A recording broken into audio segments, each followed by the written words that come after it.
महानायक तथागत महात्मा गौतम बुद्ध, चार्वाक, चक्रधर, संत कबीर, संत बसवण्णा, छत्रपती शिवाजी महाराज, राजर्षी शाहू महाराज, महात्मा ज्योतिबा फुले, क्रांतीज्योती सावित्रीबाई फुले, परमपूज्य भारतरत्न डॉक्टर बाबासाहेब आंबेडकर आणि अण्णाभाऊ साठे या सर्व परिवर्तनवादी महानायकांना सुरुवातीला विनम्रपणे अभिवादन करतो. आणि गेल्या 1.5 वर्षापासून या कोरोनाच्या महामारीमध्ये आपले अनेक मित्रमंडळी, नातेवाईक, सर्वांचेच विविध क्षेत्रातील मान्यवर हे सर्वजण आपल्याला सोडून गेले. त्या सर्वांना मी विनम्रपणे आदरांजली वाहतो. मी प्राध्यापक डॉक्टर सोमनाथ कदम आपल्या सर्वांना बऱ्यापैकी मी आपल्या सर्वांना ओळखतो. गेल्या 1.5 वर्षामध्ये बहुजन संघटकवर मी काही वेळा आपल्याशी येऊन संवाद साधलेला आहे. आज सत्यशोधक चळवळ आणि राजर्षी शाहू महाराज या विषयाच्या अनुषंगाने आपल्याशी चर्चा करणार आहे, आपल्याशी संवाद साधणार आहे. उपस्थित सर्वांना पुन्हा एकदा मानाचा जय भीम. बहुजन संघटक या टीमचे आमचे मित्र सर्वजितजी बनसोडे, राहुलजी खांडेकर, हर्षजी थूल आणि सौरभ गाणा या 4 जणांनी गेल्या 1.5 वर्षापासून महाराष्ट्रामध्ये आणि अखिल भारतीय पातळीवरती जो वैचारिक परिवर्तनाचा जागर सुरू केलेला आहे, त्यामुळे खूप एक सकारात्मक आणि वैचारिक वातावरण निर्माण होण्यास मदत झालेली आहे. अशा पद्धतीच्या या चळवळीचे नेतृत्व करणारे आमचे मित्र, त्यांचा मला नेहमीच अभिमान वाटत आलेला आहे. सध्या राजर्षी शाहू महाराज यांच्या जयंतीनिमित्त हे व्याख्यानमाला सुरू आहे. एक विशेष मला नेहमी असं वाटतं की बहुजन संघटकचं, की बहुजन समाजातल्या सर्व महानायकांच्या स्मृती दिनानिमित्त, जयंतीनिमित्त एक वैचारिक परिवर्तनाची व्याख्याने या ठिकाणी आयोजित केली जातात आणि अनेक दिवस ही व्याख्यानमाला सुरू असते. म्हणजे हे खऱ्या अर्थानं परिवर्तनाचं काम आहे. महामानवांच्या विचाराचा नुसता जय जयकार करण्यापेक्षा, त्यांचं नुसतं नामस्मरण करण्यापेक्षा, त्यांच्या विचाराचं, त्यांच्या कार्याचं, त्यांच्या चळवळीचं स्मरण करणं ही अत्यंत महत्वाची गोष्ट असते. नाहीतर पु ल देशपांडे म्हणतात त्या पद्धतीने हा केवळ नामस्मरणाचा खेळ, नामस्मरणाचा रोग अशा पद्धतीचा आपल्या समाजाला लागलेला आहेच. केवळ नामस्मरण करायचं आणि विचार सोडून द्यायचे. मात्र त्या विचाराची कृतीमध्ये अंमलबजावणी करणं आणि वेगवेगळ्या जाती समूहामध्ये ते विचार पेरणं, याच्यासाठी अशा पद्धतीचे वैचारिक प्रबोधन अत्यंत महत्वाचे असतात. मित्रहो, आपल्या देशामध्ये सर्वप्रथम तथागत गौतम बुद्धांनी या देशामध्ये मानवतावादी क्रांती केली. सर्व समाजाला समानतेचं, न्यायाचं, बंधुतेचं, मानवतेचं सर्व प्रकारचे अधिकार तथागत गौतम बुद्धाच्या कालखंडामध्ये त्या ठिकाणी सर्वांना मिळत होते. तथागत गौतम बुद्ध यांच्या नंतर आपण जर पाहिलं तर या देशामध्ये प्रामुख्याने महाराष्ट्राचा जर आपण विचार केला तर त्या महाराष्ट्रामध्ये खऱ्या अर्थानं वैचारिक परिवर्तनाची धार अधिक जोरदार पद्धतीने जर कुणी मांडली असेल तर ती महात्मा ज्योतिबा फुले यांनी मांडलेली आहे. आणि म्हणून महात्मा ज्योतिबा फुले यांची चळवळ ही या देशातली एक सम्यक अशा पद्धतीची चळवळ आहे, ज्या चळवळीमध्ये सामाजिक बिंदू आहेत, शैक्षणिक विषय आहेत, सामाजिक प्रबोधनाचे विषय आहेत आणि त्या ठिकाणी धार्मिक गुलामगिरीच्या विरोधामध्ये त्या ठिकाणी बंड निर्माण झालेला आहे. अशा पद्धतीची ही महात्मा ज्योतिबा फुले यांची चळवळ. आणि म्हणून महात्मा ज्योतिबा फुले यांचा इतिहास हा अत्यंत महत्वाचा इतिहास आहे. महात्मा फुले यांच्या कार्याची आपण जर पार्श्वभूमी पाहिली तर त्या पार्श्वभूमीमध्ये आपल्याला प्रामुख्याने 2-4 गोष्टी महत्वाच्या ठरतात. की महात्मा ज्योतिबा फुले कोणत्या कार्याने प्रेरित झाले, का प्रेरित झाले, त्यांनी या देशामध्ये जी सत्यशोधक चळवळीची जी बीजे निर्माण केली, सत्यशोधक समाज जो स्थापन केला, त्याची पार्श्वभूमी काय आहे. तर त्याची पार्श्वभूमी आपण शोधत असताना प्रामुख्याने 4 घटक त्या ठिकाणी मला महत्वाचे वाटतात. त्यातला पहिला महत्वाचा घटक आहे की या उत्तर पेशवाईमध्ये महाराष्ट्रामध्ये जी दीन दलित शोषित समाजाची जी अत्यंत अमानवीय दुरावस्था निर्माण झालेली होती, हे पहिलं कारण आहे. आणि या दुरावस्थेमुळं त्या ठिकाणी माणसामध्ये जातीच्या, वर्णाच्या नावावरती फार मोठी एक विषमतेची भिंत उभी राहिलेली होती. हे पहिलं महत्वाचं कारण. आणि यामुळे एक समाजातला मोठा समूह जो आहे तो सामाजिक, शैक्षणिक, आर्थिक, सांस्कृतिक, धार्मिक या सर्व अधिकारापासून वंचित राहिलेला होता. हे पहिलं महत्वाचं कारण. दुसरं महत्वाचं कारण मला वाटतं की या देशामध्ये जी ब्राह्मणशाही प्रामुख्याने महाराष्ट्रामध्ये जी रुजलेली होती, या ब्राह्मणशाहीनं इतर समाजांच्या सर्व संवर्गाचं, सर्व समाजाचं जगणंच त्या ठिकाणी मोडून काढलेलं होतं. त्या ठिकाणी जगण्याची मान्यताच दिलेली नव्हती आणि पशुवत अशा पद्धतीचं जीवन जगण्याचं एक अत्यंत भयानक अवस्था या समाज घटकावर निर्माण झालेली होती. आणि तिसरं महत्वाचं कारण या कालखंडामध्ये ब्रिटिशांचं आगमन महाराष्ट्रात झालेलं होतं. महाराष्ट्रामध्ये तत्कालीन बॉम्बे प्रांताच्या अंतर्गत ब्रिटिशांनी प्रशासन व्यवस्था सुरू केलेली होती. इंग्रजी शिक्षणाची सुरुवात झालेली होती. त्यामुळे उदारमतवादी मूल्ये त्या ठिकाणी मोठ्या प्रमाणामध्ये मांडली जात होती आणि सर्व समाजातील काही वर्ग, काही शिकलेला वर्ग ही मूल्ये करत होता, शिकत होता, आत्मसात करत होता. आणि ही मूल्ये तथागत गौतम बुद्धांच्या नंतर खऱ्या अर्थाने महाराष्ट्रामध्ये निर्माण झाली, वाढली ती ब्रिटिशांच्या कालखंडामध्ये. महात्मा ज्योतिबा फुले हे या मूल्याने प्रेरित झालेलं व्यक्तिमत्व होतं. आणि चौथं महत्वाचं कारण म्हणजे या शिक्षणामुळं, प्रामुख्याने ब्रिटिशांच्या शिक्षणामुळं, ब्रिटिशांच्या प्रशासनामध्ये, भारतामध्ये, महाराष्ट्रामध्ये उदयास आलेल्या मूल्यांच्यामुळं एक असा वर्ग समाजामध्ये निर्माण झालेला होता की जो वाईटाला वाईट म्हणणारा होता, खऱ्याला खरं म्हणणारा होता आणि त्या ठिकाणी रूढी परंपरेला नकार देणारा होता, धर्मांधतेला नकार देणारा होता, वर्णव्यवस्थेला नकार देणारा निर्माण झालेला होता. अशा वर्गाचं एक प्रतिनिधिक नेतृत्व त्या ठिकाणी महात्मा ज्योतिबा फुले करत होते. आणि महात्मा ज्योतिबा फुले यांनी त्या ठिकाणी आपल्याला माहित आहे की 24 सप्टेंबर 1873 रोजी सत्यशोधक समाज या संघटनेची निर्मिती केलेली आहे. सत्यशोधक समाज, सत्यशोधक हा शब्द ज्योतिबांनी अत्यंत जाणीवपूर्वक आणि अभ्यासपूर्वक वापरलेला आहे. मित्रांनो, महात्मा ज्योतिबा फुले यांनी या देशातील समग्र विस्थापित समाजाच्या सर्वांगीण उन्नतीसाठी चळवळ राबवण्याच्या निमित्ताने त्या ठिकाणी ब्राह्मण सोडून जे अन्य सर्व आहेत त्या सर्वांना त्या ठिकाणी जे ब्राह्मण, क्षत्रिय आणि वर्ण यांच्यामध्ये कुठेही नव्हते अशा सर्व वर्गांचं त्या ठिकाणी हित महात्मा ज्योतिबा फुले यांनी पाहिलेलं आहे. आणि म्हणून त्यांनी त्या ठिकाणी शूद्र अतिशूद्र हा पहिल्यांदा शब्दप्रयोग ज्योतिबा फुले यांनी वापरलेला आहे. या शूद्र अतिशूद्रासाठी किंवा ज्यांना पंचम वर्ग असं आपण म्हणू शकतो, त्या पंचम वर्गासाठी त्या ठिकाणी सत्यशोधक समाजाच्या माध्यमातून महात्मा ज्योतिबा फुले यांनी एक कृती कार्यक्रम त्या काळामध्ये जाहीर केलेला आहे. काय होता तो कृती कार्यक्रम? तर त्या कृती कार्यक्रमामध्ये प्रामुख्याने 4 गोष्टींचा त्या ठिकाणी मला उल्लेख करावासा वाटतो. पहिला मुद्दा होता त्याच्यामध्ये जाती व्यवस्थेने जी समाजामध्ये निर्माण झालेली विषमता आहे, ही विषमता पूर्णपणे नष्ट करणं. ही विषमता अनेक पातळीवरची होती, ही सर्व विषमता नष्ट करणं. दुसरा महत्वाचा मुद्दा त्याच्यामध्ये होता देव आणि भक्त याच्यामध्ये एक दलाल वर्ग निर्माण झालेला होता. देव आणि भक्त यांच्यामध्ये एक दलाल निर्माण झालेला होता आणि हा दलाल वर्ग, ज्याला पुरोहित म्हटलं जात होतं, तो पुरोहिताचा वर्ग त्या ठिकाणी पूर्णपणे नष्ट करणं हे दुसरं महत्वाची गोष्ट या ठिकाणी या काळामध्ये ज्योतिबांना वाटलेली आहे. मित्रांनो, आपल्याला माहित आहे हा देश धर्मवेडा आहे, हा देश त्या ठिकाणी देववेडा आहे, परंतु त्या ठिकाणी देव आणि भक्त याच्यामध्ये एक दलाल नावाचा वर्ग आहे, ज्याला कधी आपण वेगवेगळ्या नावाने वेगवेगळ्या भागामध्ये आपण ओळखतो. हा दलाल वर्ग, हा पौराहित्य करणारा वर्ग, हा भक्तीच्या नावावरती भक्ताची खूप मोठ्या प्रमाणामध्ये लुबाडणूक करतो. ती लुबाडणूक सामाजिक पातळीवरची असते, आर्थिक पातळीवरची असते, मानसिक पातळीवरची असते. आणि म्हणून हे ज्योतिबांना त्या ठिकाणी खटकत चाललेलं होतं.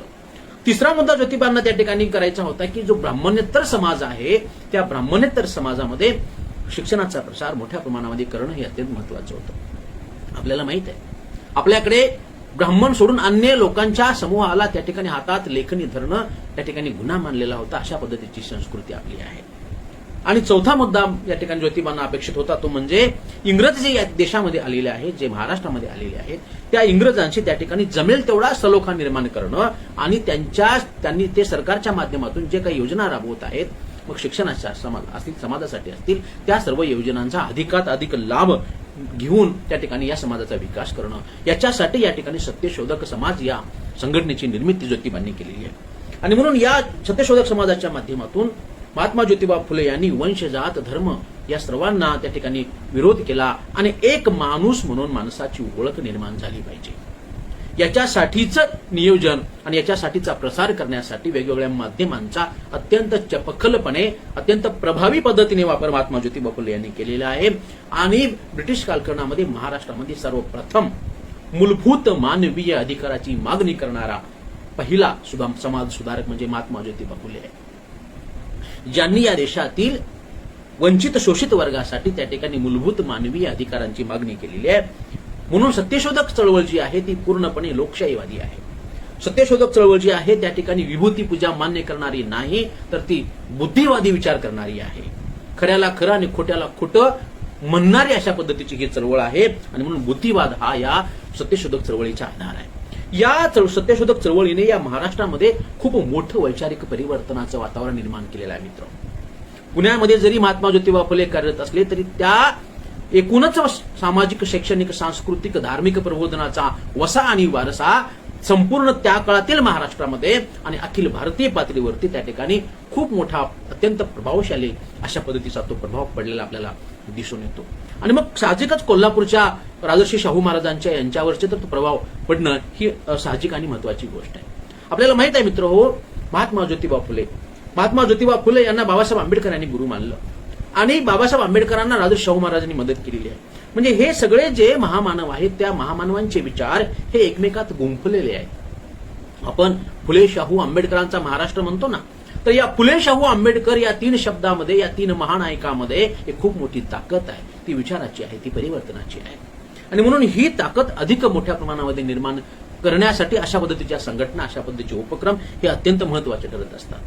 आपल्याला माहित आहे महात्मा ज्योतिबा फुले यांचं कार्य, त्याच्याविषयी अधिक या ठिकाणी भाष्य करण्याची आवश्यकता नाहीये.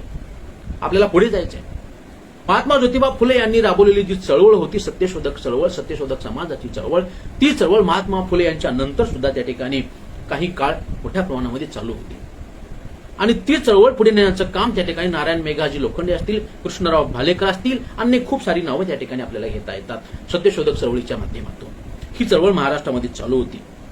आणि ज्यावेळी राजर्षी शाहू महाराज त्या ठिकाणी कोल्हापूरच्या संस्थानावरती त्या ठिकाणी राज्य करत होते, त्यावेळी सुद्धा महाराष्ट्रामध्ये वेगवेगळ्या भागामध्ये त्या ठिकाणी महात्मा ज्योतिबा फुले यांचा विचार पेरणाऱ्या अशा अनेक संस्था आणि संघटना सत्यशोधक चळवळीचं काम करत होते. आपल्याला माहित आहे महात्मा ज्योतिबा फुले यांनी इथल्या समाज व्यवस्थेचा अभ्यास केलेला होता. आणि इथल्या समाज व्यवस्थेला काही धर्ममार्तंड लोकांनी, पुरोहितांनी त्या ठिकाणी मानसिक गुलाम केलेला आहे. आणि या मानसिक गुलामगिरीतून नष्ट करण्यासाठी, त्यांची गुलामगिरी नष्ट करण्यासाठी ही अशा पद्धतीची एक सम्यक समतावादी चळवळ पुढे घेऊन जाणं अत्यंत आवश्यक आहे. आणि म्हणून आपल्याला माहित आहे महात्मा ज्योतिबा फुले असे म्हणाले होते की धर्म राज्य भेद मानवा नसावे, धर्म राज्य भेद मानवा नसावे, सत्याने वागावे ईशासाठी, ख्रिस्त मोहम्मद मांग ब्राह्मणाशी, धरावे पोठाशी बंधुपरी. अशा पद्धतीची ही महात्मा ज्योतिबांची विचारसरणी आहे. आणि त्या विचारसरणीचा मोठा प्रभाव त्या ठिकाणी संपूर्ण महाराष्ट्रामध्ये, अर्थात कोल्हापूर संस्थानावरती सुद्धा त्या ठिकाणी मोठ्या प्रमाणामध्ये पडलेला आपल्याला दिसून येतो. आपल्याला माहित आहे की महात्मा ज्योतिबा फुले यांनी सर्वप्रथम या देशामध्ये वेद प्रामाण्य नाकारलेलं आहे. महाराष्ट्रामध्ये महात्मा ज्योतिबा फुले यांनी महाराष्ट्रामध्ये मोठ्या प्रमाणामध्ये वेद प्रामाण्य नाकारलेलं आहे. इतिहासाची पुनर्मांडणी केलेली आहे. आणि आपल्या इतिहासामध्ये जी काही पुराण काळापासून जी काही नायकं सांगितली गेली आहेत, देवाच्या नावावरती, दैवाच्या नावावरती, त्या ठिकाणी मग ती राजा बळी असेल, परशुराम असेल, राम असेल, कृष्ण असेल, या सर्वांच्या चरित्राची पुनर्मांडणी करण्याचं काम महात्मा ज्योतिबा फुले यांनी केलेलं आहे. एकच उदाहरण त्या ठिकाणी अत्यंत महत्वाचं आहे म्हणून सांगतो मित्र. आपल्याकडे याची संकल्पना मांडलेली आहे असुर आणि सूर. ते असुर म्हणजे कोण, ते राक्षस म्हणजे कोण, हे सांगताना महात्मा ज्योतिबा फुले यांनी अत्यंत अभ्यासपूर्वक त्यांनी सांगितलेलं आहे की हे जे राक्षस आहेत, राक्षस हा शब्द रक्षेश या शब्दापासून बनला आणि रक्षेस हा शब्द रक्षक या शब्दापर्यंत त्याची उत्पत्ती गेलेली आहे. आणि म्हणून महात्मा ज्योतिबा फुले यांनी इंग्लिशमध्ये असं लिहून ठेवलेलं आहे राक्षस म्हणजे काय, तर ते म्हणतात की राक्षस म्हणजे प्रोटेक्टर ऑफ लँड, जमिनीची रक्षा करणारे. अशा पद्धतीची खूप सारी उत्पत्तीची मांडणी महात्मा ज्योतिबा फुले यांनी केलेली आहे. आणि म्हणून त्या देशामध्ये माणसामध्ये जो भेद निर्माण केला होता, केवळ ब्राह्मणांचं श्रेष्ठत्व मांडण्यात आलेलं होतं. म्हणून महात्मा ज्योतिबा फुले यांनी सांगितले की ब्राह्मण सर्वत्र पूज्य ही संकल्पना बाजूला काढली पाहिजे. ब्राह्मण सर्वत्र पूज्य ही संकल्पना बाजूला काढल्याशिवाय त्या ठिकाणी तुमची संपूर्णपणे प्रगती होणार नाही. आणि म्हणून स्त्री पुरुष विषमता असेल किंवा वेगवेगळ्या अंधश्रद्धा असतील किंवा कर्मकांड असतील, या सर्व प्रकारच्या विषमतावादी व्यवस्थेला नकार देत महात्मा ज्योतिबा फुले यांनी सत्यशोधक चळवळ चालवलेली आहे. आणि या सत्यशोधक चळवळीचा खूप मोठा प्रभाव राजर्षी शाहू महाराजांवरती आपल्याला असल्याचं दिसून येतं. सर्वप्रथम सत्यशोधक चळवळीचा सर्वात पहिल्यांदा परिचय राजर्षी शाहू महाराजांना कधी झाला, तर त्याचं उत्तर आहे 1854 साली, 1884 साली.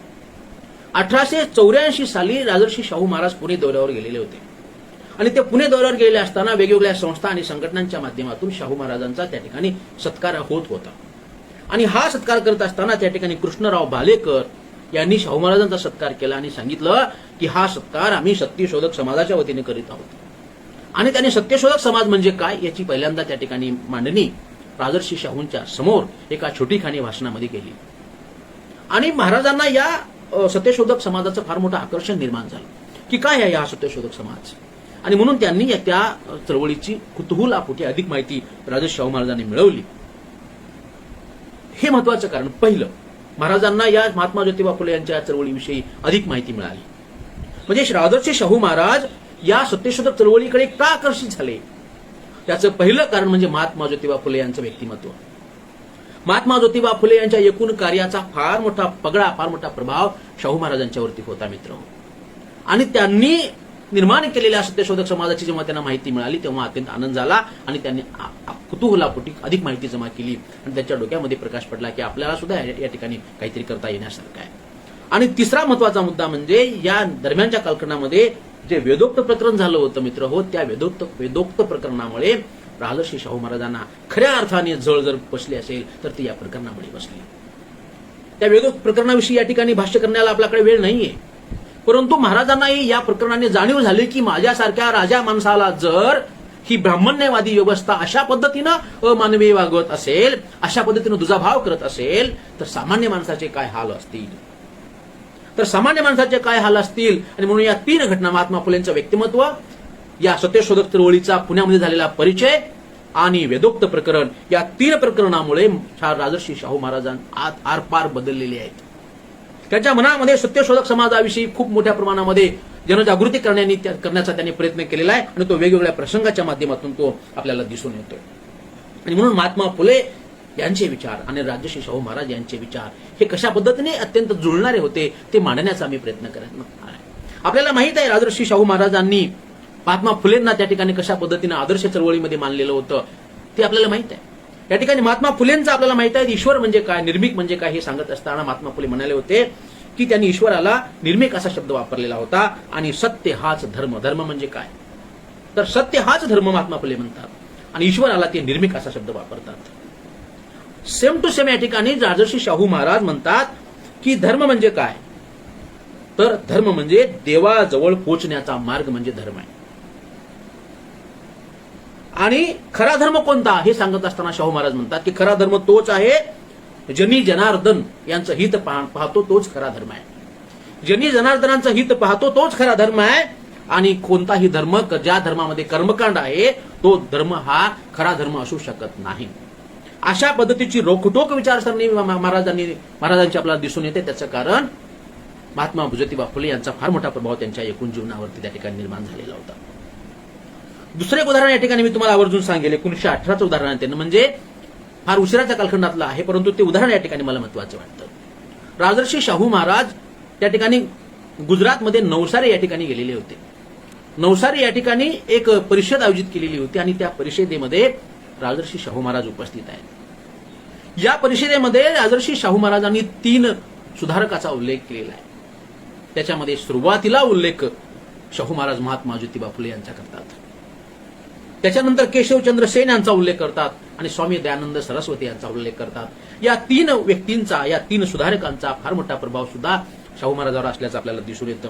आणि जाणीवपूर्वक आपल्या भाषणामध्ये महात्मा फुले यांच्या विचाराचा ते उल्लेख करतात आणि म्हणतात की ज्या पद्धतीनं महात्मा ज्योतिबा फुले यांनी महाराष्ट्रामध्ये सत्यशोधक चळवळ राबवलेली होती, महात्मा ज्योतिबा फुले यांचे असे विचार होते की ब्राह्मण ब्युरोक्रेसी जी त्या काळामध्ये निर्माण झालेली होती, आपल्याला ब्राह्मण ब्युरोक्रेसी बरोबर जशा तसे वागले पाहिजे.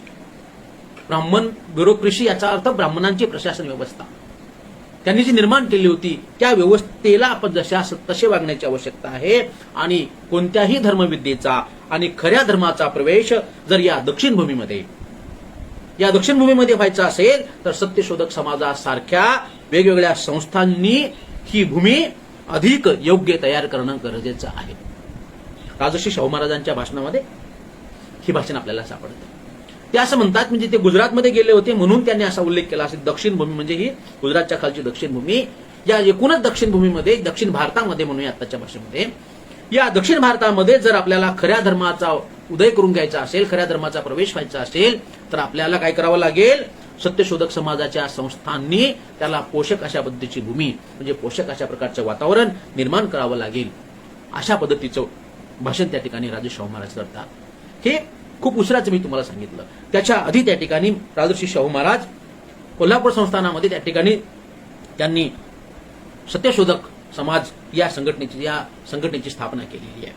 आणि ही संघटना स्थापन करत असताना त्यांनी आपल्या अनेक सहकार्यांना त्या संघटनेशी जोडण्याचा प्रयत्न केलेला आहे. आणि ही संघटना स्थापन करूनच ते थांबले नाहीये, तर 1911 साली कोल्हापूर संस्थानामध्ये त्या ठिकाणी सत्यशोधक समाज निर्माण झालेला आहे. राजर्षी शाहू महाराज हे या सत्यशोधक समाजाचे प्रेरणास्थान आहेत. राजर्षी शाहू महाराजांनी त्या ठिकाणी आपल्या काही सहकार्यांना या चळवळीमध्ये नेतृत्व करण्याला संधी दिलेली आहे. आणि यातील काही लोकांची वर्षासन किंवा वार्षिक पगार सुद्धा जो आहे तो सुद्धा सरकारी खात्यातून राजर्षी शाहू महाराजांनी देण्याची व्यवस्था त्या काळामध्ये केलेली आपल्याला दिसून येते. म्हणजे राजर्षी शाहू महाराज हे केवळ बोलके सुधारक नव्हते, तर ते कर्ते सुधारक होते, हे आपल्याला या ठिकाणी दिसून येते. आणि म्हणून अशा पद्धतीनं पुढे 1913 साली या सत्यशोधक समाजाच्या माध्यमातून कोल्हापुरात एक सत्यशोधक शाळा स्थापन करण्यात आलेली होती. कशासाठी स्थापन केली होती शाळा?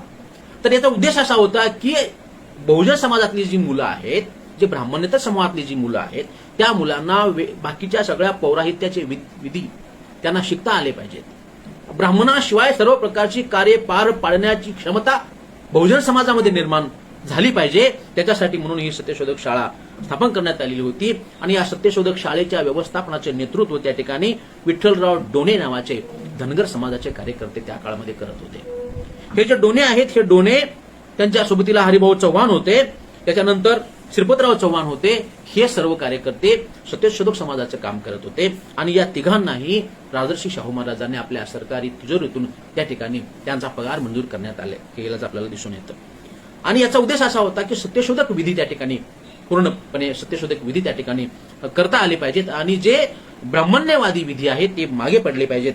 याच्यासाठी या शाळेमध्ये शिक्षण दिलं जात होतं. आणि म्हणून उल्लेख असा मिळतो मित्र हो की या हळूहळू या शाळेमध्ये नवीन पुरोहित निर्माण करणे आणि जुने पारंपरिक पुरोहितशाही बंद करणे अशा पद्धतीचा ह्या शाळेचा उद्देश होता.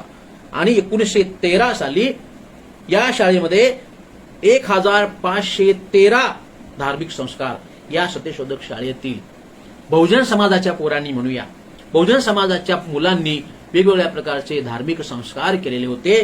1513 संस्कार. अर्थातच हे संस्कार हे सत्यशोधक पद्धतीचे होते. मग सत्यशोधक म्हणजे माणसाच्या जन्मापासून, जसं आपल्याकडे सर्व विधी करतात, जन्मापासूनचे मृत्यूपर्यंतचे सर्व विधी सत्यशोधक पद्धतीने त्या ठिकाणी करण्यासाठीचे हे प्रशिक्षण होतं. आणि 1513 धार्मिक संस्कार या नवीन बहुजन समाजातल्या पोरांनी केले होते. त्याच्यामध्ये 216 विवाह झालेले होते अशी ही माहिती मिळते. सत्यशोधक समाजाचे विवाह पद्धती मित्र अत्यंत साधी सोपी आहे आणि सर्व अशा पद्धतीची एक आदर्श अशा पद्धतीची विचारसरणी आहे. मला स्वतःला फार अभिमान वाटतो की मी आणि माझी पत्नी कवयित्री सुचिता गायकवाड यांनी 2006 साली लातूरमधल्या एका गावामध्ये त्या ठिकाणी ग्रामीण भागामध्ये सत्यशोधक पद्धतीने आम्ही विवाह केला. म्हणजे महात्मा ज्योतिबा फुले यांचा विचार हा तन मन धनाने स्वीकारण्यासारखा आहे. आणि या विधीच्या वेळी त्या ठिकाणी महात्मा फुलेंनी जी ही विधी सुरू केलेला होता सत्यशोधक समाजाच्या माध्यमातून, मग ते सत्यशोधक विवाह असतील किंवा अन्य कोणते विवाह असतील, त्यावेळी स्वतः राजर्षी शाहू महाराज उपस्थित राहत असत आणि मार्गदर्शन करत असत. याही वेळी त्या ठिकाणी एका विवाहाच्या वेळी राजर्षी शाहू महाराज उपस्थित होते आणि त्यांनी भाषण केल्याचा पुरावा या ठिकाणी आपल्याकडे उपलब्ध आहे. राजर्षी शाहू महाराज या ठिकाणी म्हणतात की कोणत्याही समाजाची चातुर्वर्णीय असलेली चळवळ मला मान्य नाही. चातुर्वर्णीय स्थापनेची कोणतीही चळवळ मला मान्य नाही. जातीमध्ये मत्सर निर्माण होईल अशा प्रकारच्या कोणत्याही चळवळीला माझ्या संस्थानामध्ये थारा नाही. माझ्या संस्थानामध्ये फक्त समतावादी चळवळीला थारा आहे. आणि म्हणून ते असं म्हणतात की सत्यशोधक समाजाची चळवळ ही मानवतेला एका सूत्रात गोवणारी चळवळ आहे. सत्यशोधक चळवळ ही मानवतेला एका सूत्रात गोवणारी चळवळ आहे. ही चळवळ ब्राह्मण जातीचा सुद्धा द्वेष करत नाही. ही चळवळ ब्राह्मण जातीचा सुद्धा द्वेष करत नाही. महात्मा ज्योतिबा फुले यांचे विचार हे जाती धर्मवादातीत होते. याचा अर्थ असा आहे की जाती धर्माच्या पलीकडे कोणत्याही व्यक्तीचा सुद्धा द्वेष नाही, तर जे कुणी अन्यायकारी व्यवस्था असेल विषमतावादी व्यवस्थेचे जे समर्थक असतील त्या सगळ्यांचा विरोध करायचा, अशा पद्धतीची ही धारणा आहे. आणि म्हणून त्या ठिकाणी जाणीवपूर्वक उल्लेख असा केलेला आहे की ब्राह्मण या जातीचा सुद्धा द्वेष केला नाही सत्यशोधक समाजाने, महात्मा ज्योतिबा फुले यांनी आणि पुढच्या कालखंडामध्ये राजर्षी शाहू महाराजांनी सुद्धा. कारण जातीचा दोष नसतो, जातीचा द्वेष करता कामा नये, त्या जातीतल्या जातीयवादी प्रवृत्तीचा द्वेष केला पाहिजे. हा जो महत्वाचा विचार आहे तो या ठिकाणी आपल्याला दिसून येतो. राजर्षी शाहू महाराजांच्या एकूणच संस्थानामध्ये जी आघाडीवर काम करणारी जी मंडळी होती मित्र हो, त्यामध्ये केशवराव जेधे असतील, दिनकरराव जवळकर असतील, हे सगळे एका बाजूला सत्यशोधक समाजाचं काम करत होते, ब्राह्मणेतर समाजाचं काम, चळवळीचं काम करत होते, आणि दुसऱ्या बाजूला राजर्षी शाहू महाराजांच्या संस्थानामध्ये त्या ठिकाणी वेगवेगळ्या हुद्द्यावरती काम करत होते. यावरून आपल्या असं लक्षात येतं की त्या ठिकाणी मुकुंदराव पाटील असतील अशी खूप नावं या ठिकाणी घेता येण्यासारखी आहेत. या सर्व समाज सुधारकांनी राजर्षी शाहू महाराजांच्या मार्गदर्शनाखाली महात्मा ज्योतिबा फुले यांची सत्यशोधक चळवळ मोठ्या दिमाखात पुढे नेण्याचा प्रयत्न केलेला आहे. त्याचे खूप सारे त्या ठिकाणी खूप सारी नावं त्याच्यामध्ये आहेत आणि ते खूप साऱ्या सविस्तर माहिती आहे. परंतु या ठिकाणी फक्त मुकुंदराव पाटील यांचं उदाहरण मी आपल्याला सांगेन. मुकुंदराव पाटील हे सत्यशोधक समाजाचे ज्येष्ठ कार्यकर्ते होते, दिनमित्र या पत्राचे संपादक होते. या मुकुंदराव पाटील यांनी कुलकर्णी लीलामृत नावाचा ग्रंथ लिहिलेला आहे 1913 साली. कुलकर्णी लीलामृत याच्यामध्ये नावानुसारच जे गावगाड्यातील जे कुलकर्णी आहेत ते कुलकर्णी गावगाड्यातील शेतकऱ्यांचं त्या ठिकाणी कशा पद्धतीचं शोषण करतात याच्या नाना कथा, याच्या नाना प्रकारे त्यांचं ते उदाहरणासहित माहिती त्या ठिकाणी कुलकर्णी लीलामृत या ग्रंथामध्ये मुकुंदराव पाटील यांनी लिहिलेली आहे. आणि या ग्रंथाचे प्रकाशक विठ्ठलराव डोने आहेत. या ग्रंथाला प्रस्तावना भास्करराव जाधव यांची आहे. आणि हा ग्रंथ राजर्षी शाहू महाराजांचे दिवाण सबनीस, हे सबनीस सुद्धा ब्राह्मण होते लक्षात घ्या, परंतु एवढे अत्यंत सुधारणावादी विचाराचे हे सबनीस होते. म्हणजे व्यक्ती वाईट असतो, जात वाईट नसते, याचं हे उदाहरण आहे. या सबनीसांना हा ग्रंथ समर्पित केलेला आहे मित्र. म्हणजे यावरून सगळ्या लक्षात येतं आपल्या की या सत्यशोधक समाजाचे पाठीराखा कशा पद्धतीने राजर्षी शाहू महाराज होते. आणि या सगळ्यांचा उल्लेख त्या ठिकाणी त्या काळच्या केसरीमध्ये सुद्धा आलेला आहे. केसरीमध्ये असा उल्लेख आहे की या सगळ्या माहितीवरून म्हणजे प्रस्तावना कोणाची आहे, ते कोणाला अर्पण केलेला आहे, प्रकाशन कोण आहे, याच्यावरून असं लक्षात येतं की या ग्रंथाचा हेतू काय आहे, त्याचे परिणाम याविषयी निराळे सांगायला नको असा केसरीचा उल्लेख आहे. म्हणजे हा एक धडधडीत पुरावा आहे. कोल्हापूर भागामध्ये सुरुवातीला गुप्त काळामध्ये जे सत्यशोधक काम चालू होते, सत्यशोधकांचं काम चालू होतं गुप्त पद्धतीनं, म्हणून केसरीमध्ये असा उल्लेख मिळतो, सत्यशोधक समाज पुष्कळ वर्ष गुप्त होता, तो फिरून ब्रह्मद्वेषाच्या अघोरी पंथाच्या मुख्य क्षेत्री आता चळवळ पुन्हा सुरू झालेली आहे. आणि फुल्यांचे सत्यशोधक समाजाचे झाड आज बहुत वर्ष वठून गेले होते, ते फिरून पालवून कुलकर्णी लीलामृत हे त्याच्या नव्या भाराचे पहिले फूल असावे. म्हणजे अशा पद्धतीचा लिखित पर्व आपल्याकडे आहे. राजर्षी शाहू महाराज आपल्याला माहित आहे एक अत्यंत सुधारणावादी राजे होते आणि आपल्या संस्थानामध्ये ज्या ज्या कोणी सुधारणावादी संस्था किंवा व्यक्ती आहेत त्या सर्वांना राजर्षी शाहू महाराजांनी पाठबळ दिलेलं होतं. मग त्याच्यामध्ये सत्यशोधक समाज आहे, आर्य समाज आहे, मोहमेडन सोसायटी आहे, थिओसॉफिकल सोसायटी आहे, अमेरिकन मिशन आहे. म्हणजे ह्या वेगवेगळ्या संस्था संघटनांचा उल्लेख त्या ठिकाणी महत्वाचा आहे. त्या सर्व संघटनांना आणि कार्यकर्त्यांना राजर्षी शाहू महाराजांचं मोठ्या प्रमाणामध्ये पाठबळ आणि मार्गदर्शन होतं हे आपल्याला दिसून येतं.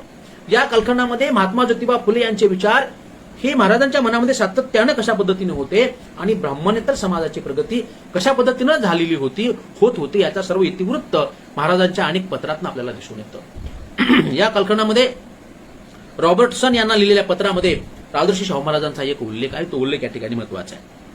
या पत्रामध्ये राजर्षी शाहू महाराज म्हणतात की वसतिगृहाची निर्मिती केल्यामुळे आम्ही ब्राह्मणांचे सामाजिक आणि इतर क्षेत्रातील नेतृत्व आम्ही बऱ्यापैकी नष्ट केले आहे. परंतु आता सत्यशोधक समाजाच्या माध्यमातून आणि आर्य समाजाच्या माध्यमातून या दोन्ही संस्थांच्या माध्यमातून आता आम्हाला धार्मिक नेतृत्व ब्राह्मणांचं नष्ट करायचं आहे. कारण सामाजिक चळवळीमध्ये, शैक्षणिक चळवळीमध्ये राजर्षी शाहू महाराजांनी खूप चांगल्या पद्धतीने सामाजिक प्रबोधनाचं काम सुरू केलेलं होतं आणि ब्राह्मणेतर समाजामध्ये फार मोठा अवेअरनेस त्या ठिकाणी निर्माण झालेला होता. परंतु सामाजिक आणि शैक्षणिक चळवळीबरोबरच त्या ठिकाणी या धार्मिक नेतृत्व करता आलं पाहिजे याच्यासाठी म्हणून ते सत्यशोधक समाजाची शाळा स्थापन करण्यात आलेली होती. आणि अशा पद्धतीनं हेही नेतृत्व नष्ट करण्याचा प्रयत्न राजर्षी शाहू महाराजांनी आपल्या कालखंडामध्ये केलेला आपल्याला दिसून येतं.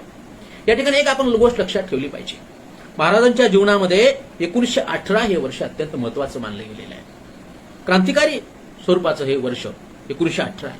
त्याचं कारण काय आहे? त्याचं कारण याच वर्षी महाराजांच्या मनामध्ये एक मानसिक क्रांती झालेली आहे. खूप मोठ्या पद्धतीची एक खोलवर जाणीव महाराजांना आपल्या रयतेची आणि प्रामुख्याने ब्राह्मणेतर समाजाची या वर्षामध्ये झालेली आपल्याला दिसून येते. आणि म्हणून या सर्व संस्था आणि संघटनांनी मोठ्या गतीने पुढे आलं पाहिजे आणि समाजामध्ये अधिक तीव्र गतीने सामाजिक परिवर्तनाची गती वाढली पाहिजे.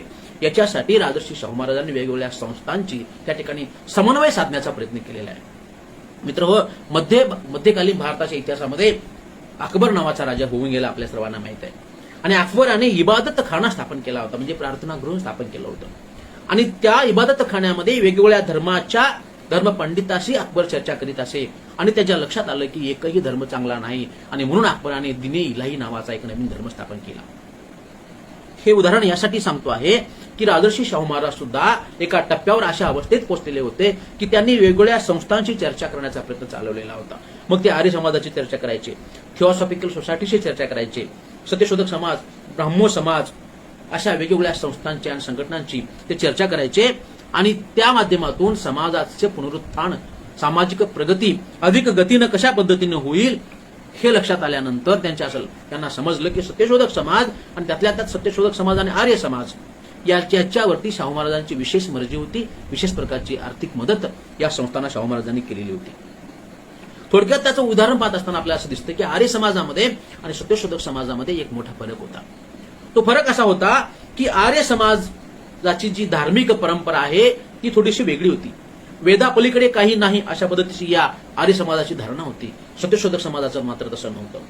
सत्यशोधक समाजामध्ये वैदिक परंपरेला, त्या ठिकाणी अमानवीय परंपरेला त्या ठिकाणी विरोध करण्यात आलेला होता आणि जे काही सत्य आहे ते सत्याची शोध करून ती सत्यशोधक मांडणी हे लोक करत होते. आणि ग्रामीण भागामध्ये या सत्यशोधक चळवळीचं एक नेटवर्किंग होतं. गावागावामध्ये जे ब्राह्मणेतर समाजावरती अन्याय अत्याचार होत होते त्या सर्वांना वाचा फोडण्याचं काम हे गावागावातील सत्यशोधक कार्यकर्ते करीत होते.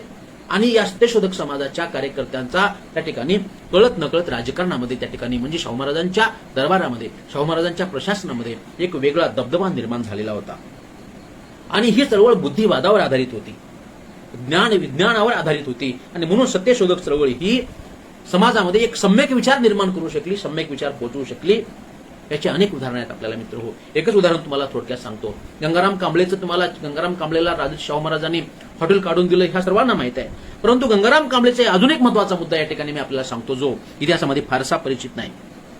गंगाराम कांबळे हे सुरुवातीला शाहू महाराजांच्या दरबारामध्ये नोकरी करत होते आणि हे नोकरी करत असताना गंगाराम कांबळेला काही मराठा समाजाच्या लोकांनी त्याच्यावरती चोरीचा आळ टाकला आणि मराठ्यांच्या विहिरीचं पाणी बाटवलं म्हणून त्याच्यावरती आळ घेतला आणि दुसऱ्या वेळेला चोरीचा पुन्हा आरोप केला आणि काही मराठ्यांनी या गंगाराम कांबळेला खूप मारहाण केली. त्यावेळी राजर्षी शाहू महाराज दिल्लीला होते. ज्यावेळी राजर्षी शाहू महाराज दिल्लीवरून आले त्यावेळी गंगाराम कांबळेंनी शाहू महाराजांची भेट घेतली आणि त्या ठिकाणी घडलेला सगळा प्रकार सांगितला आणि आपली पाठ दाखवली. त्या पाठीवरती चाबकाने मारलेले त्या ठिकाणी जी वळ आहेत ते पाहून महाराजांचं मन गहिवरून आलं आणि ताबडतोब त्यांनी त्याच वेळेला त्या मराठ्यांना बोलवून घेतलं आणि त्या ठिकाणी चाबकाची वळ त्या ठिकाणी त्या मराठा समाजाच्या सुद्धा त्या ठिकाणी लोकांवरती त्या ठिकाणी चाबकाचे फटकारे त्यांना बसवले. म्हणजे अशा पद्धतीची एक टोकाची संवेदनशीलता ज्याला म्हणू ती या राजर्षी शाहू महाराजांच्या कडे होती. ही अत्यंत महत्वाची गोष्ट आहे. एक राजा माणूस, या राजाने जनतेच्या एवढ्या अंतरंगात जाऊन त्या ठिकाणी जनतेच्या परिवर्तनासाठी झटावं अशा पद्धतीचा हा राजा म्हणजे महाराष्ट्रामधला, भारतातलाच एक खऱ्या अर्थानं एक आदर्श अशा पद्धतीचा लोकराजा, जाणता राजा खऱ्या अर्थानं शाहू महाराज ठरलेले आहेत. त्याचं कारण त्यांच्या अंतरंगामध्ये सामान्य जनतेविषयीची अशा पद्धतीची एक तळमळ होती मित्र. आणि अशा पद्धतीची तळमळ असणारे जे मोजके राज्य होते त्या मोजक्या राज्यामध्ये शाहू महाराजांचा उल्लेख या ठिकाणी आपल्याला करावा लागेल. केवळ ओठात एक आणि पोठात एक असणारी जी प्रवृत्ती असते त्या प्रवृत्तीच्या विरोधामध्ये अशा पद्धतीनं राजर्षी शाहू महाराज कशा पद्धतीनं पुढे आलेले आहेत त्याची अनेक उदाहरणं आपल्याला देतील. राजर्षी शाहू महाराजांनी आपल्या उक्तीमध्ये आणि कृतीमध्ये कधीही फरक ठेवला नाही. म्हणूनच स्वतः आंतरजातीय विवाहाचा पुरस्कार करा असं म्हणत असताना राजर्षी शाहू महाराजांनी स्वतः पुढाकार घेऊन आपल्या नात्याशी त्या ठिकाणी इंदोरच्या धनगर समाजातील राजघराण्याशी वैवाहिक संबंध निर्माण केले. म्हणजे केवळ उक्ती नाही तर ती कृतीमध्ये उतरवली पाहिजे अशा पद्धतीची शाहू महाराजांची भूमिका आपल्याला या ठिकाणी दिसून येते.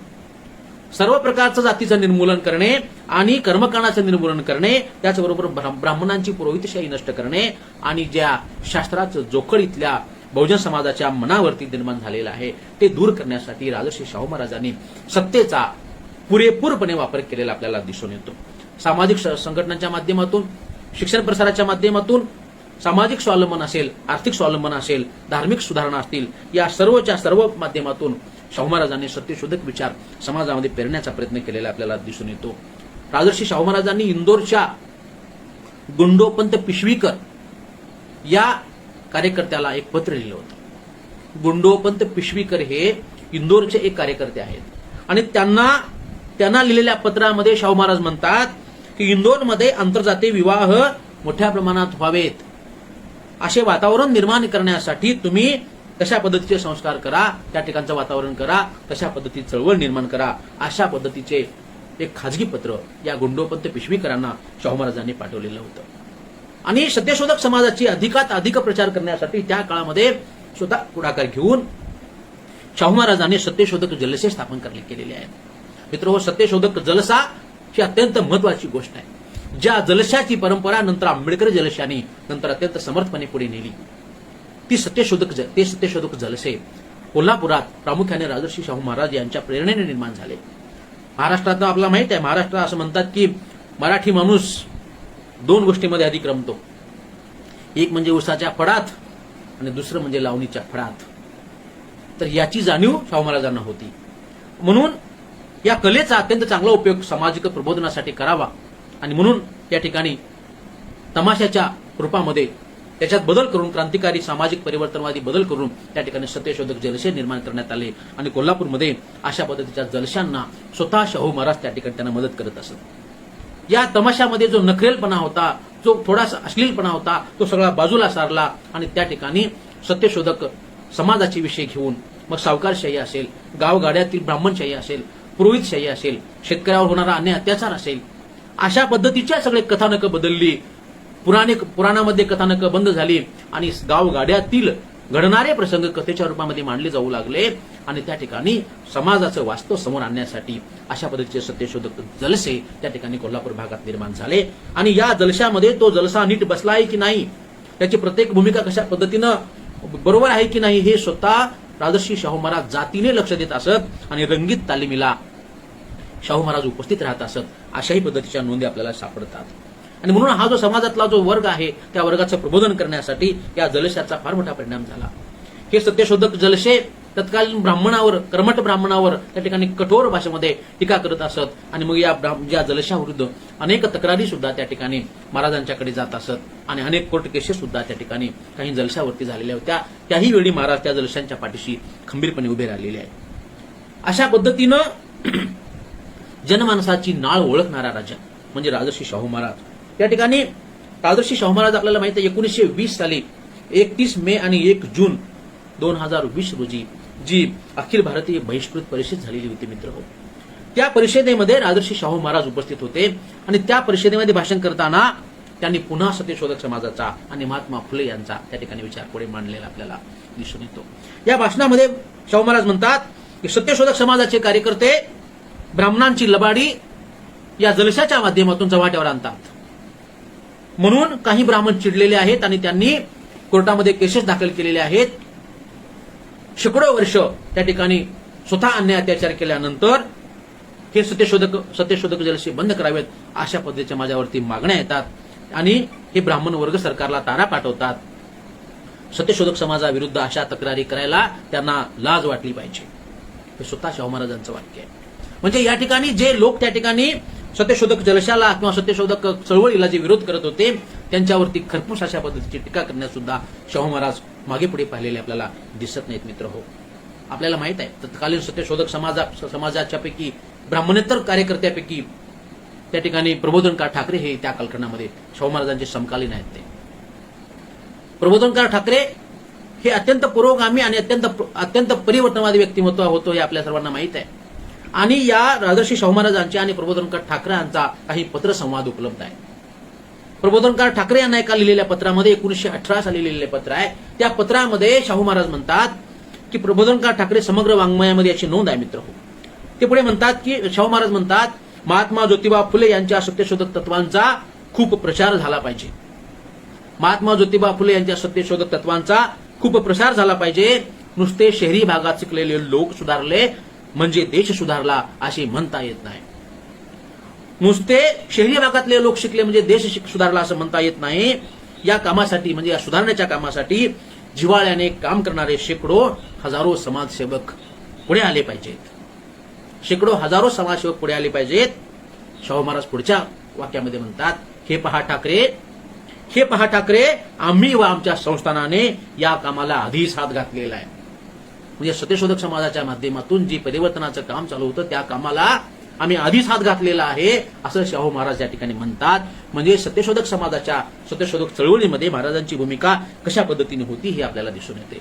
स्वतः तर महाराज सत्यशोधक समाजाच्या कार्याने प्रेरित झालेलेच होते, परंतु त्यांना असं वाटत होतं की माझ्या आजूबाजूचे जे काही सरदार आहेत किंवा जे काही मान्यवर आहेत त्यांनी सुद्धा सत्यशोधक समाजामध्ये काम करावं, त्यांना मदत करावी. आणि म्हणून त्यांनी स्वतः तत्कालीन कागलचे जहागीरदार बापूसाहेब महाराज असतील किंवा त्यांचे मेहुणे असतील मामासाहेब खानविलकर असतील किंवा त्यांचे सरदार असतील परशुराम देसाई असतील नानासाहेब मुळीक असतील या सर्व सरदारांना आणि मंडळींना सत्यशोधक समाजाच्या कार्यकर्त्यांना मदत करावी अशा पद्धतीचं आवाहन सुद्धा शाहू महाराज करताना आपल्याला दिसतं. मित्रहो, शाहू महाराजांचं जे कार्य आहे ते आपल्या समोर आहे आणि या देशातील शेवटचा जो घटक आहे त्या शेवटच्या घटकासाठी शाहू महाराजांनी सर्व क्षेत्रामध्ये सम्यक अशा पद्धतीच्या सुधारणा केलेल्या आहेत. आणि मग शिक्षण प्रसार तर आपल्याला माहित आहे. कोल्हापूर ही वसतिगृहाची जननी मानली जाते हेही आपल्याला माहित आहे.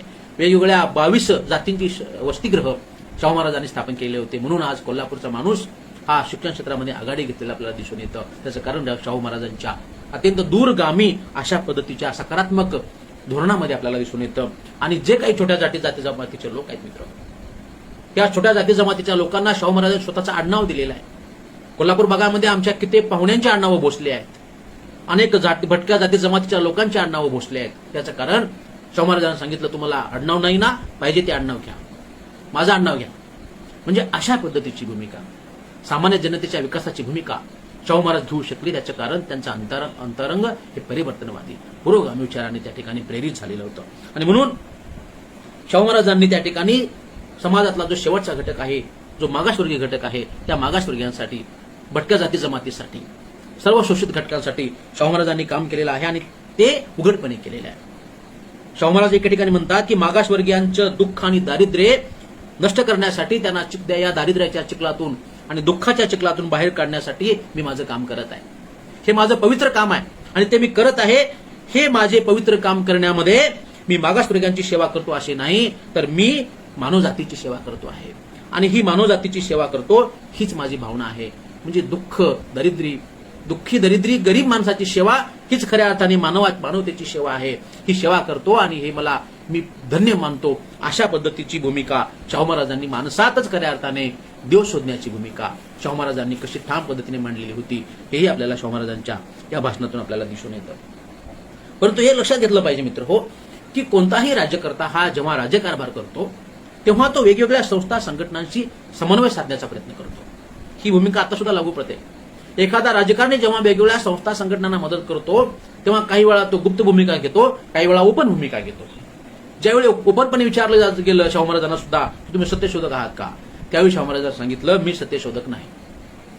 याचा अर्थ ते सत्यशोधक नव्हते का, तर तसा अर्थ होत नाही. ते एक राजनीतीचा भाग आहे, ती पॉलिसीचा भाग आहे, पॉलिटिक्सचा भाग आहे तो. आणि म्हणून शाहू महाराजांनी उघडपणे जरी कधी एखाद्या वेळेला म्हटलं असलं मी सत्यशोधक नाही, परंतु शाहू महाराजांची उक्ती, शाहू महाराजांची कृती, शाहू महाराजांचे विचार, त्यांचे सर्व समगडी, सर्व कार्यकर्ते आणि त्यांनी घेतलेल्या भूमिका या सगळ्यावरून राजर्षी शाहू महाराज हे सत्यशोधक समाजाचे पुरस्कर्ते होते. राजर्षी शाहू महाराज हे सत्यशोधक समाजाचे आधारवड होते. हे आपल्याला पूर्णपणे त्या ठिकाणी आपल्याला दिसून येतं. आणि म्हणून सत्यशोधक शाहू महाराज असा उल्लेख शाहू महाराजांचा त्या ठिकाणी भाई माधवराव बागल यांनी केलेला आहे. 1930 ज्यावेळी सत्यशोधक समाजाचा हिरक महोत्सव चालू होता आणि भाई माधवराव बागल कोल्हापूरचे, त्यांनी राजर्षी शाहू महाराजांचा उल्लेख सत्यशोधक शाहू असा केला. अत्यंत सार्थ असा हा उल्लेख आहे की सत्यशोधक समाजासाठी, सत्यशोधक चळवळीसाठी वाहून घेणाऱ्या राजर्षी शाहू महाराजांना त्यांनी सत्यशोधक असा बहुमान दिला, तो सर्व अर्थाने साध्य आहे असं मला वाटतं. म्हणून मित्रहो, सत्यशोधक चळवळ आणि राजर्षी शाहू महाराज यांचा हा अत्यंत कधीही न संपणारा असा हा विषय आहे. या विषयाच्या अनुषंगाने राजर्षी शाहू महाराजांची जी धोरणं होती ती धोरणं पुढे मोठ्या गतीने पुढे राबवणं ही काळाची गरज आहे. महात्मा ज्योतिबा फुले, डॉक्टर बाबासाहेब आंबेडकर, राजर्षी शाहू महाराज या सगळ्यांचे विचार हे अशा पद्धतीनं चळवळ पुढे नेण्यासाठी प्रयत्न करणारे होते. आपल्याला माहित आहे की या देशातली जी स्वातंत्र्याची किंवा लोकशाहीची संकल्पना आहे, जो काही विकास आहे, तो विकास समाजाच्या शेवटच्या घटकापर्यंत घेऊन जाणं हे खऱ्या अर्थानं महत्वाचं आहे. आणि त्याच्याशिवाय खऱ्या अर्थानं सम्यक विकास होणार नाही याची जाण महात्मा ज्योतिबा फुलेंना होती, बाबासाहेब आंबेडकरांना होती, अशी शाहू महाराजांना सुद्धा होती. या ठिकाणी शाहू महाराजांचे एक वाक्य विधान आहे मित्र होते, तुम्हाला मी जाणीवपूर्वक सांगतो. शाहू महाराजांना असं म्हटलं गेलं की आम्हाला स्वराज्य पाहिजे. शाहू महाराज म्हणतात की आम्हाला स्वराज्य तर पाहिजे, पण ते स्वराज्य जातीभेदापासून होणारे अनिष्ट परिणाम नाहीसं करणारं पाहिजे. जातीभेदापासून होणारे अनिष्ट परिणाम जोपर्यंत नाहीसे होत नाहीत तोपर्यंत त्या स्वराज्याला अर्थ नाही. आणि म्हणून जितक्या लवकर जातीची बंधने आपण तोडून टाकू तितक्या लवकर आपण स्वराज्याची लायकी वाढू. म्हणजे स्वराज्य तर हवं आहे, परंतु त्या स्वराज्यामध्ये जातीभेदाला थारा राहू नये, त्या स्वराज्यामध्ये त्या ठिकाणी कर्मकांडाला थारा राहू नये किंवा शेतकऱ्यांना हक्क मिळाले पाहिजेत, अशा प्रकारची भूमिका, हीच भूमिका डॉक्टर बाबासाहेब आंबेडकरांनी मांडलेली आपल्याला दिसून येते. मित्र, 1949च्या संविधान सभेच्या भाषणामध्ये बाबासाहेबांचं भाषण खूप महत्वाचं आहे. ते म्हणतात की उद्याच्या म्हणजे 26 जानेवारी 1949 पासूनच्या उद्याच्या 26 जानेवारी 1950 पासून या देशात राजकीय क्षेत्रात समता आलेली असेल. या देशात राजकीय क्षेत्रात समता आलेली असेल, परंतु आर्थिक व सामाजिक क्षेत्रात मात्र विषमता असेल. हा विरोधाभास फार काळ रेंगाळत राहू देणे योग्य होणार नाही. हा विरोधाभास तसाच राहिल्यास सामाजिक व आर्थिक विषमतेच्या टापाखाली किंचाळत असलेले लोक हा राजकीय लोकशाहीचा आपण महत प्रयासाने उभा केलेला डोलारा कुसळून टाकल्याखेरीज राहणार नाहीत. म्हणजे या देशामध्ये केवळ राजकीय समता अपेक्षित नाही, या देशामध्ये सामाजिक समता आली पाहिजे, या देशामध्ये आर्थिक समता आली पाहिजे, या देशामध्ये सांस्कृतिक समता आली पाहिजे. ही भूमिका जोपर्यंत पूर्णपणे होत नाही तोपर्यंत महामानवांचं स्मरण करून, महामानवांच्या विचाराचा जय जयकार करून काही साध्य होणार नाही. आणि म्हणून जयंतीच्या निमित्तानं, महामानवांच्या जयंतीच्या निमित्तानं सामाजिक चिंतन करणं ही गरजेचं आहे. खऱ्याला खरं म्हणणं, खोट्याला खोटं म्हणणं, सत्याला सत्य म्हणणं, असत्याला असत्य म्हणणं ही काळाची गरज आहे. चळवळीपासून पलायन करणारी माणसं चळवळ पुढे घेऊन जात नाहीत. म्हणून आपण सगळे या देशातील जो बहुजन समाज आहे तो समाज खऱ्या अर्थानं तथागत गौतम बुद्ध, राजर्षी शाहू महाराज, महात्मा ज्योतिबा फुले, डॉक्टर बाबासाहेब आंबेडकर या सर्व महामानवांच्या चळवळीचे आपण सगळे लाभार्थी आहोत. आणि जर आपण स्वतःला लाभार्थी समजत असू तर ही चळवळ पुढे घेऊन जाणं सुद्धा आपलं काम आहे. आणि म्हणून राजर्षी शाहू महाराजांच्या जयंतीच्या निमित्ताने आत्मचिंतन करणं, सामाजिक चळवळीमध्ये आपलं योगदान देणं, जमेल त्या पद्धतीनं सामाजिक चळवळ पुढे घेऊन जाण्याचा प्रयत्न करणं हे आपलं आद्य कर्तव्य आहे. तरच अशा जयंतीला खऱ्या अर्थाने अर्थ उरेल. अन्यथा जयंत्या येतील जातील, महामानवांचे विचार मात्र केवळ ग्रंथामध्ये जर राहिले तर त्याला अर्थ उरणार नाही.